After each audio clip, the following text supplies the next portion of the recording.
Thank you for coming. We are going to talk about Bible, Christianity, and homosexuality today. But I'm going to emphasize the love, which is the essence of Christianity.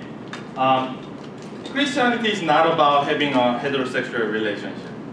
It's all about love, acceptance, and embracement each other. So make the culture of love and accept each one another is very important. It's important in our school, in our workplaces, in everywhere that we belong to. Even though we are going to talk about some Bible scriptures, this is not a sermon or this is not a talk for only Christians. So I like to be for everybody and hope everyone here to get something out of it today. Okay, so if someone asks me what is a Christianity in one word, I would say it's love. And if we show the unconditional love, unlimited love through our life, we're gonna show God to people through our lives. And if people ask me what is a Christianity in two words, I will say it's God's kingdom. And people ask me, what is God's kingdom? Is it some place that you go to after you die? No, God's kingdom is not about afterlife. It's about when we love one another, we can make this life to be as God's kingdom and heaven for our neighbors. We should remember there are so many people in this life who lives in a hell at this moment of their lives.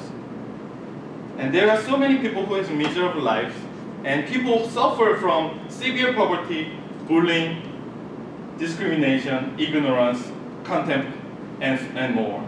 So what should we do for them? And what should we do about these issues in this society? And I say, if you believe in heaven, do not talk about a heaven as a place that there is no sorrow and no tear, and you go after die, but rather show a small portion of heaven through your life and make other people's life heaven. Just try to make people's life a little better.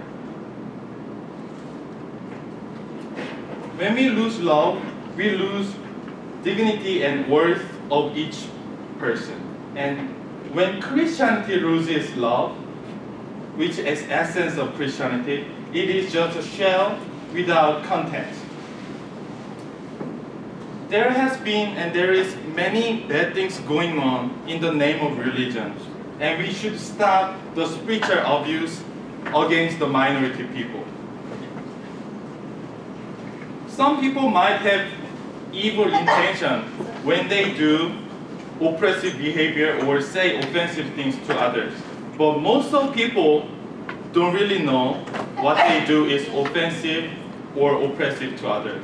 They really just want to do what is right things to do and what they believe and what they want to follow the guidance from the Bible or someplace what they believe in from their religion.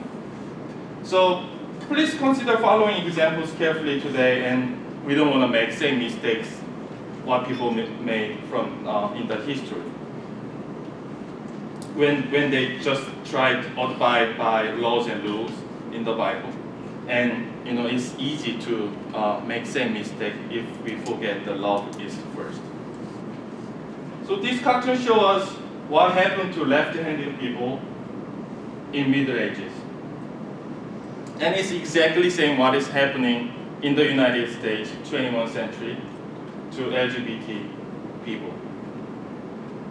Almost every language in the term of left-handed or direction for left has negative connotation or negative meaning. So, for example, our English left meaning is weak or broken. Latin, where the roots of Latin words left is evil. And German, awkward or clumsy. So Christianity is also, the Bible is strongly based toward the right hand. It is right hand to bless people and make sign of a cross. And Bible has more than 100 favorable references to right hand and 25 negative connotation for left side or left-handed. For example, the sheep was set on the Christ's right side, and goat was set on the left side of Christ. And the sheep was set on the right side, was inherit the God's kingdom, and goat was set on the left side, and they were punished and they departed into everlasting fire. However, now most of us wouldn't believe or think left-handed people is evil or weak or awkward. There are so many left-handed people is talented and intelligent and famous for what they do. Bill Gates is asking, who am I hurting for being this way now? And Jolie, our President Obama, and Oprah Winfrey. Literalism is a practice or theory of following the letter, the word by word, as a literal sense of something is written. And it's a tendency or belief to adhere to the exact letter, to the literal sense, as we interpret or translate. So this is one of my favorite examples. Women should learn to quiet and full submission. I do not permit a woman to teach or have authority over man. She must be silent. For Adam was formed first, then Eve. And Adam was not the one deceived. It was the woman who were deceived and become a sinner. But woman will be saved through childbearing. Woman should get salvation through childbearing. This is funny. If you believe what is written in the Bible, like word by word, you should believe this. And not only childbearing, you have to childbearing, and then you should continue in the faith and love holiness with propriety. Very difficult. Women getting salvation very difficult. Men, you just believe Jesus, cross and whatever, normal things. You should get salvation, and this is very difficult. Right? So we shouldn't use condom if we want the woman to be saved, right?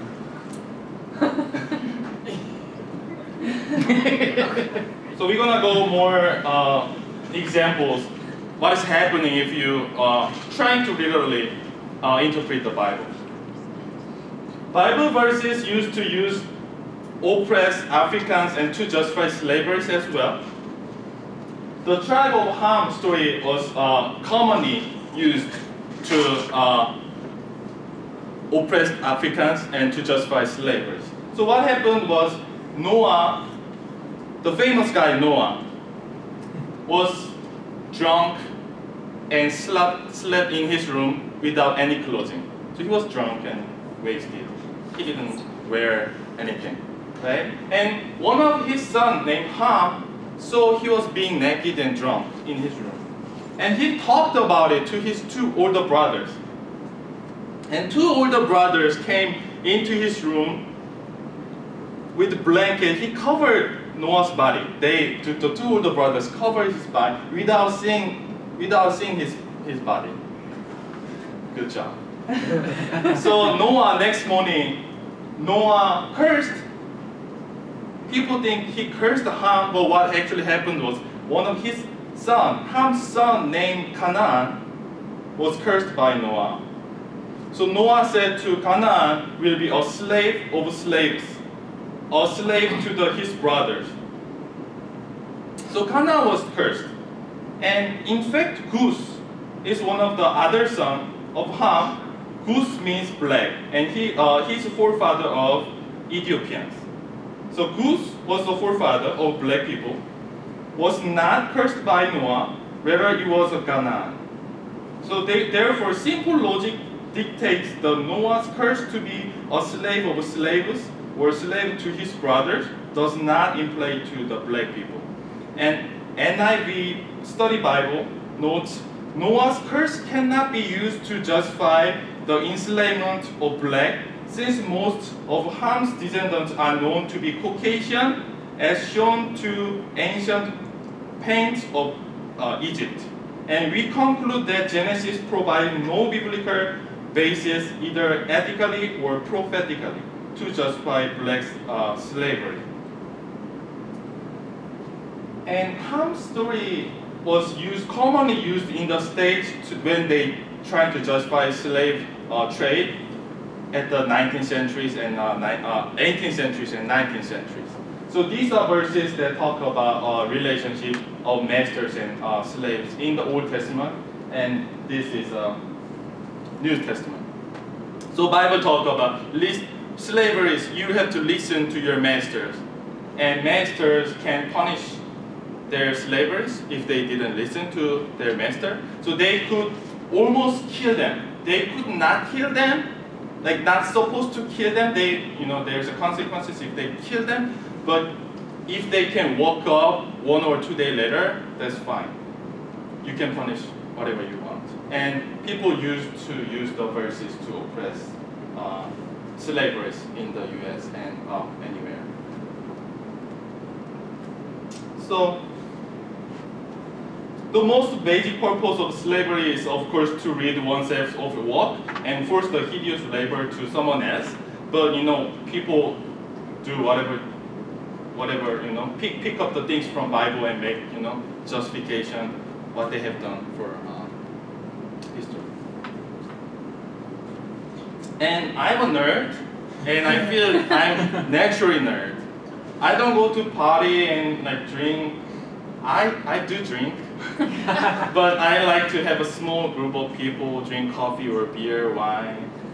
But I don't go to party or clubs and things like that. I read and take exams and getting A's and feel good. That's fun, right? And then people trying to say, you make life choices. That's life choice. That's not natural. How come that's natural? And nerds go hell and God hates nerds and everything. And people really believe they love me and they like to change me, and that's what people do. And I feel like this is not an expression of love, and this is really, I feel it's hate rather than love. But what about these people?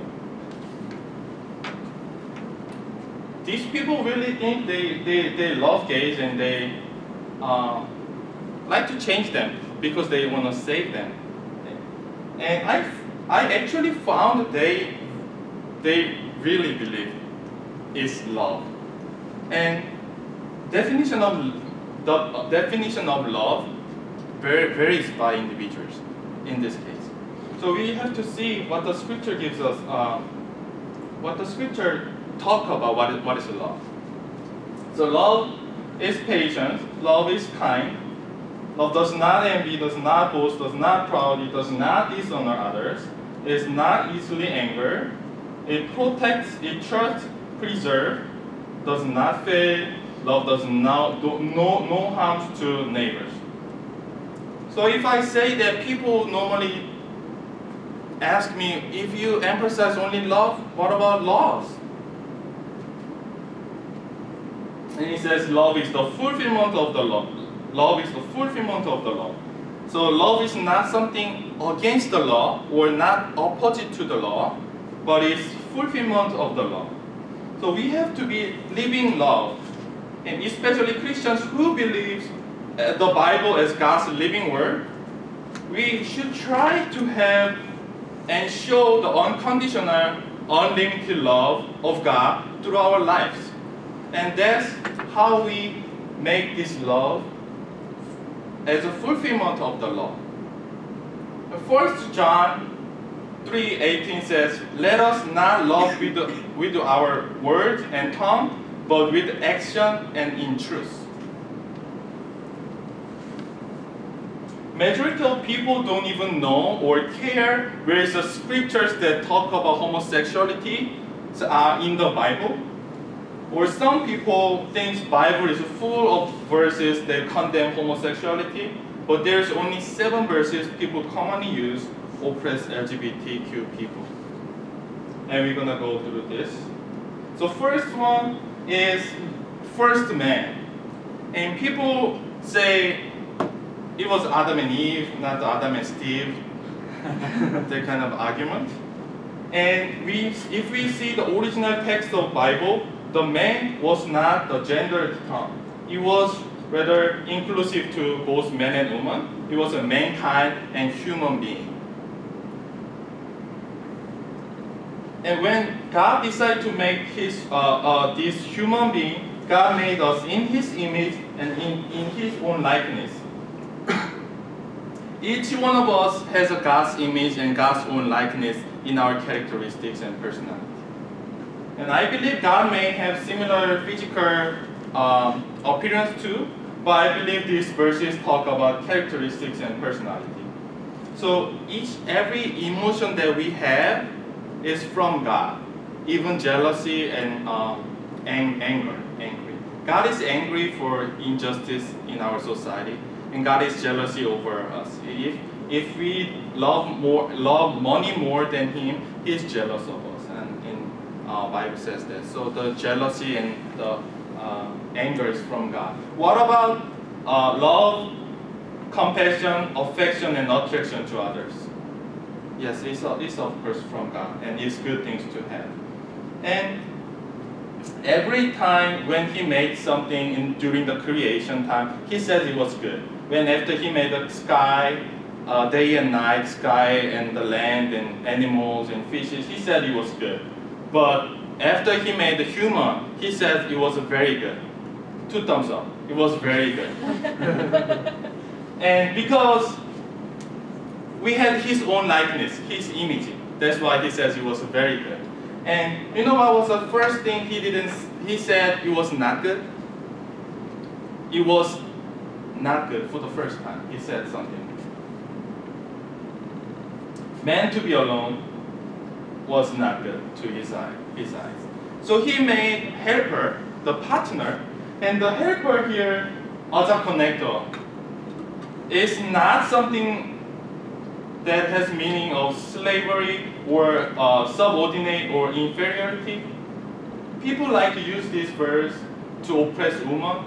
Woman was after man, so it was helper. Only woman can help. But this as a connector was being used when the author of Bible said God is our helper. So this helper was not to just make help or as a slavery, but this helper as a connector was mean to make this one complete, to make these two people complete and as a being of one whole being.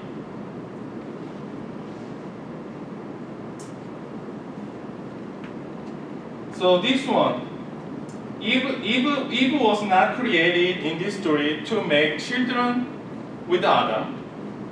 The story was about loneliness and love, not procreation or progeny.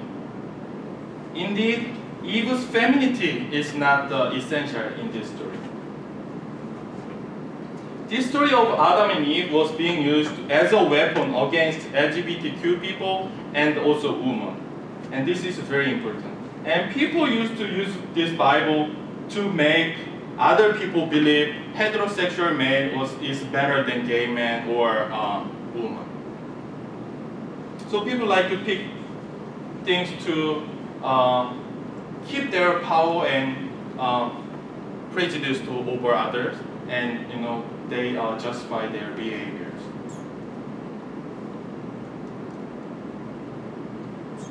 Procreation.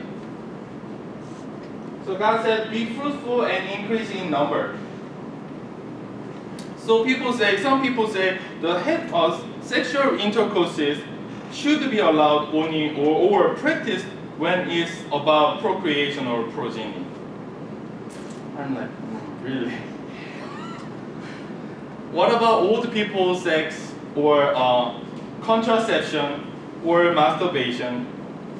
Of course, some churches don't disagree with all these things that I mentioned. Or some churches even don't agree with any other pastors when they have sexual intercourses except missionary pose. So doggy style is bad and everything. So many churches have different rules. So some people actually say sexual intercourse is only allowed to make children. But there should be another way to have a fruitful and increasing number. Do you know what is the infant mortality number in the US?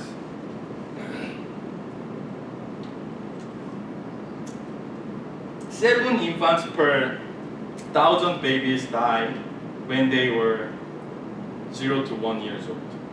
And 67 children die before they get to 18 among 100,000 children. So there's a different regions such as access to various resources, money, childcare, hospitals. So I'm fighting for equal marriage, and 75% of age under 30 support same-sex marriage. So we're gonna have same-sex marriage, equal marriage sooner or later. But let's not stop there. And every baby and individual should have the same quality access to childcare, hospital, and education. No matter they are married or no matter their parents are married or no, or race, ethnicity, sex, gender, orientation, social economic status, nothing should be matter when they have same access to childcare, hospital, and education. We all heard about these infamous towns, Sodom and Gomorrah. Some people still talk about this story as punishment from God to gay people. And we should know what exactly happened there. In their culture, they were expected to have a stranger to their home and provide the space to stay for the day and provide food to eat. And the Sodom and Gomorrah were failing to the tradition of hospitality. And that story is not on the Genesis, but it's explicitly written in the Ezekiel. So now this is the sin of your sister Sodom. She and her daughters were arrogant, overfed, unconcerned. They did not have the poor and needy. So this is what Bible says the Sodom and Gomorrah's sin. And this is scary because I see this sin all the time in the US and in my country, South Korea, or around the world. We don't care about the poor or needy, but we focus on wrong things. So not a single serious Bible scholar would believe this story as punishment for homosexuality. This was about violation and failure of hospitality, and it was also about the rape and violence. When the 2 angels came to the town to punish this town, there was no people to accept and invite them to their house. And the guy named Lot invited them to stay in his home. And all of a sudden at the night, everybody in the town, men and women, old and young, came out and said, bring them out, we're gonna have sex with them. Yeah. And this is not homosexual relationship. It's just gangbang rape. It's a violence. And this is why people say this story about this town is homosexuality. Is the matter if the angel was man or female? It's just rape, gangbang rape. It's not relationship.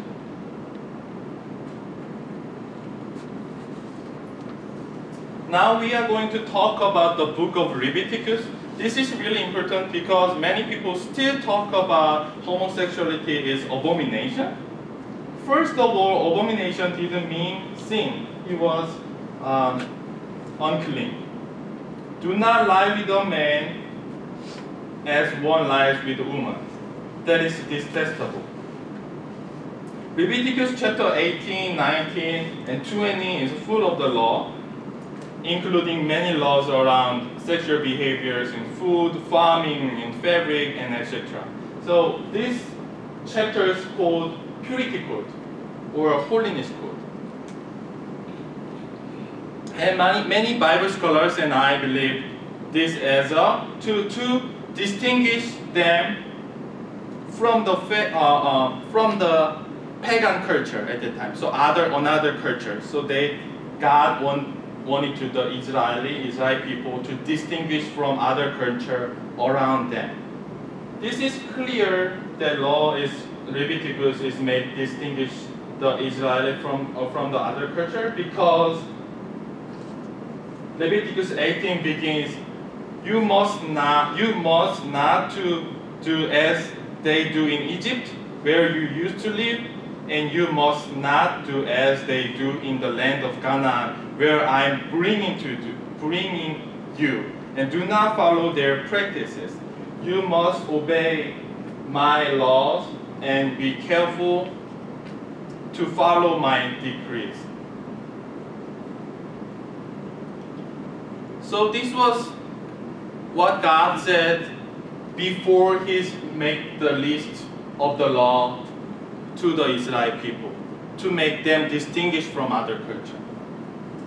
But some people or some churches may want to keep this chapter, but they have to keep everything, not pick and choose from the chapter. So we're gonna see what the purity code talk about the laws around sex, food, haircut, tattoo, fabric, and farming, and everything.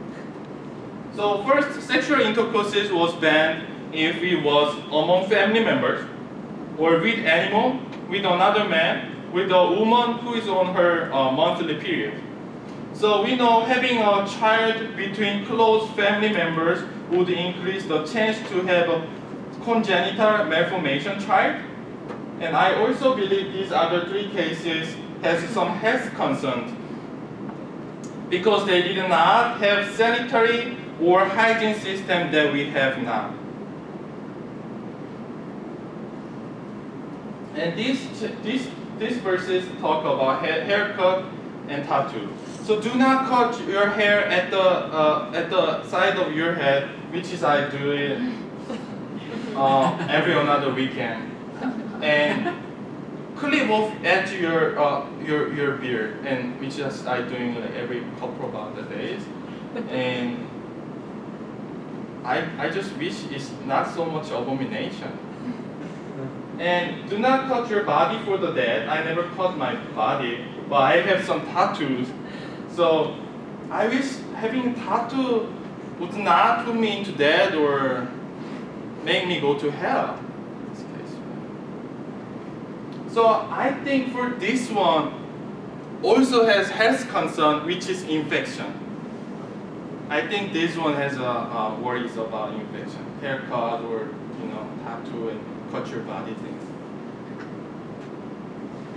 Some other Bible scholars believe this whole thing as a property law, because women were property of man at that time, and when he says do not lie with a man as one lies with a woman, it means that man cannot have another man as they have other women as their property.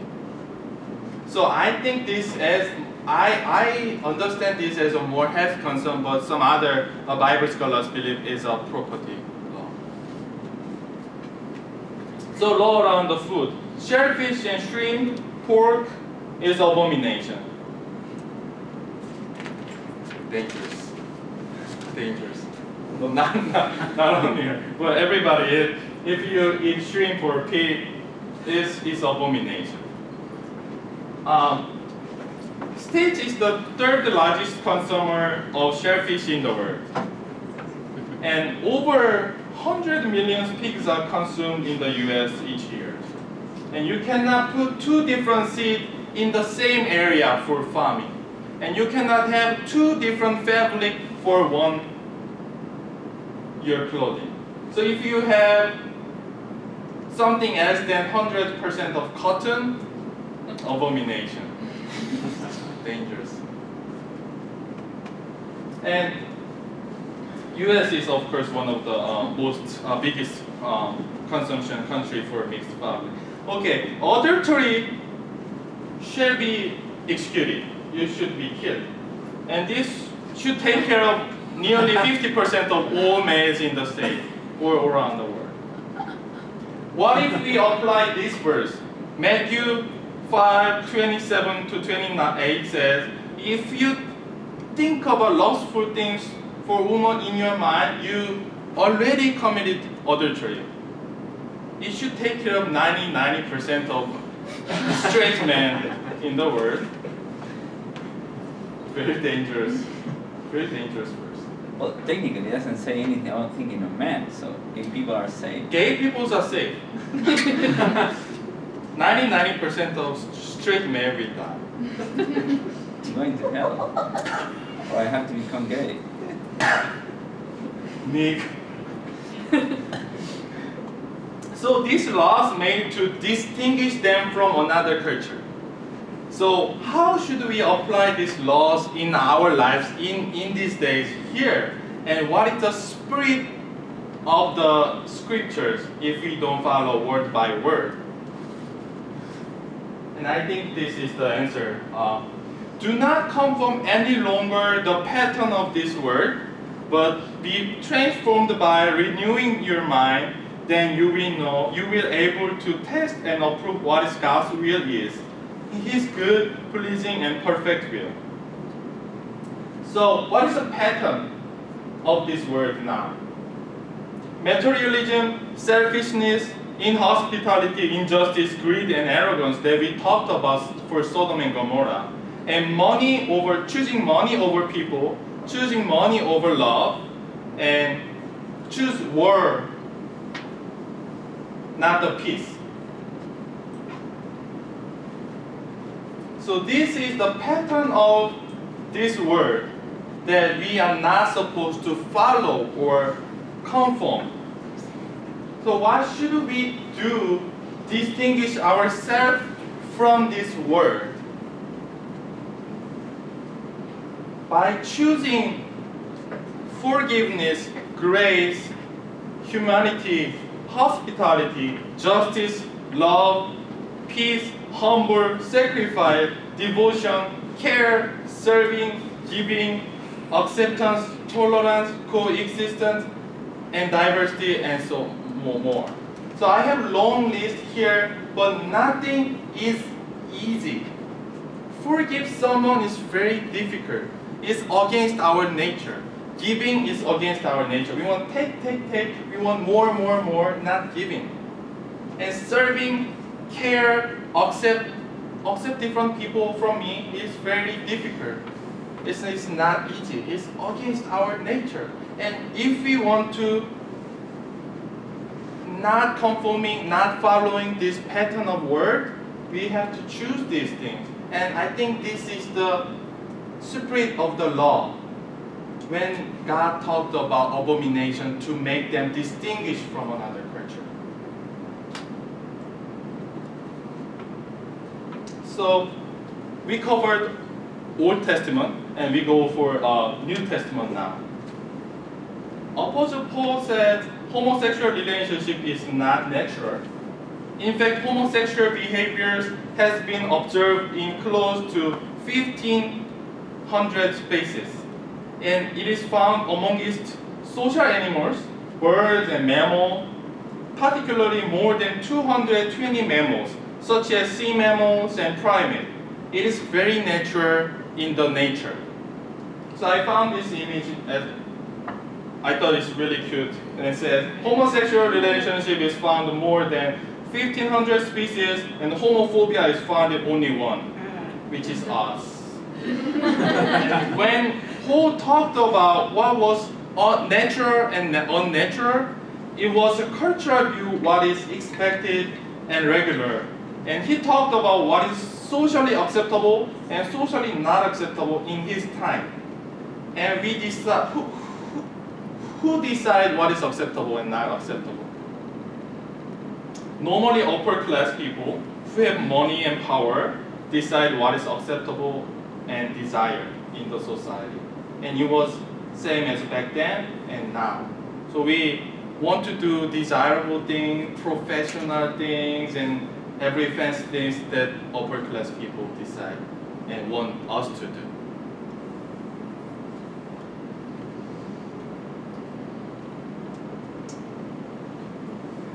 Paul listed group of people who will not inherit the kingdom of God in the 1 Corinthians and 1 Timothy.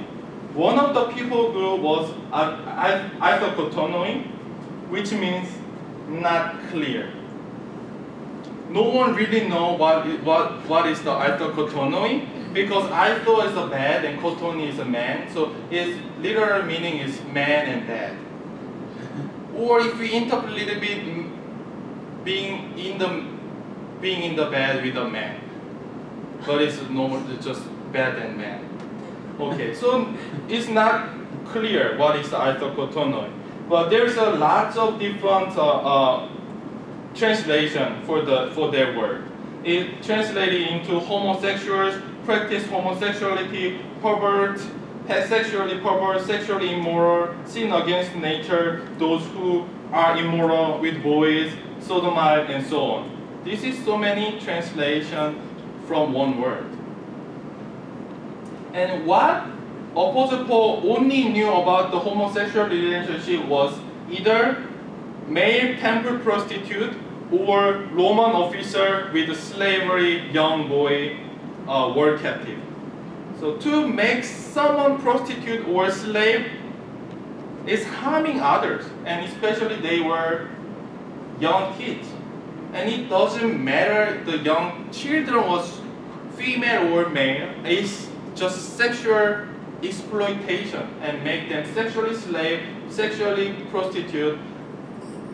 That's only Paul knew about the homosexual relationship. He never knew about homosexual relationship as a life-giving, committed, faithful, affirming, mutually agreed relationship. That was not the concept of that time, and or he knew about it. It was not just possible in his time. So there was no verses. There is no verse exist in the vacuum. We should know the context and the time and who wrote it. All those things is very important. So Paul said that women should not talk in the church, and he believed that would be better for the mission. And Paul also said that people should not get married because they cannot give whole intention for God. So if you get married, you're gonna divide your intention to your spouse and God, and that's not good. And if you cannot control your sexual desire, you should get married, because marriage is better than to be burnt in a hell. Not so good reason to get married. He said marriage life will cause you many troubles in life, so he wanted to spare you that.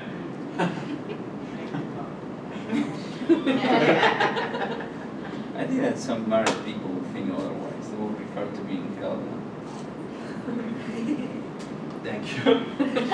However, now many churches and missionaries believe women has even better leadership qualities than men, such as listening skills and care, nurturing for pastoring, and also cause less problem with money and sex. And many churches and missionaries also believe it's better for the missionaries and pastors to get married, because having family makes the ministers more responsible and stable. So also reduce chance to make problem with money and sex. So, so yeah, this is something, you know. If you try to believe every word by word, literally, you know, these are all. Everything is problematic. We should know every time we study more and more, read more and more the Bible. We should know. We should realize. We should know more about the cultures and authors at the time, and also, many things is a metaphor. So we should know. If you're still not sure about what is a biblical fact, just remember one thing: what would Jesus do? He did not say anything about homosexuality in his teaching, but there's lots of things he did not talk about, such as internet, car, air pollution, nuclear bombs, or gun control, everything. I wish he said something about gun control. That's it, yeah. But still, the answer is clear. He would love and accept. If you see his life, ministry, teaching, he was always on the side of marginalized people, women, children, sick people, poor people, and people who were considered as a sinner, prostitute, and corrupted tax collectors, and so on. So, if Jesus was angry or blamed someone, it was the religious leaders at that time. Jesus rebuked their hypocrisy and arrogance. Human sexuality is complex. It is both nature and nurture. There's nothing wrong with it. And I truly believe LGBTQIA people is born that way, and sexuality is diverse and it's a spectrum. And I don't believe the binary of gender, sex, orientation. Everyone is different from everyone else, and differences are good. We are all unique and special. I'm different too, and God made me this way, and God made you this way. And we are all God's creation as we are, and being attracted to someone is not a sin. But being hatred is sin. Being judgmental is sin. Being arrogant is a sin. If we want to talk about sexual sin, we'd better talk about adultery, rape, sexual assault, objectifying women, sexual trafficking, human trafficking, child pornography, and etc. Being attracted to someone and support each other in the committed relationship is not a sin. It's the same for both straight folks and LGBTQ folks. The only unhealthy thing about LGBTQ people is we condemn the homosexuality so long time, so they live in condemnation. And it's time for change. When we as a society acknowledge and see the human diversity as a good thing, we can celebrate human rights fully and have equal opportunity for everybody. But remember, the society is not outside, but we are the society. And there is a hope for a better world, and you are the hope. You are the hope. Gandhi said, be the change that you wish to see in the world. So be the hope and change in your home, school, church, or every community that you belong to, or everywhere you go. Thank you so much.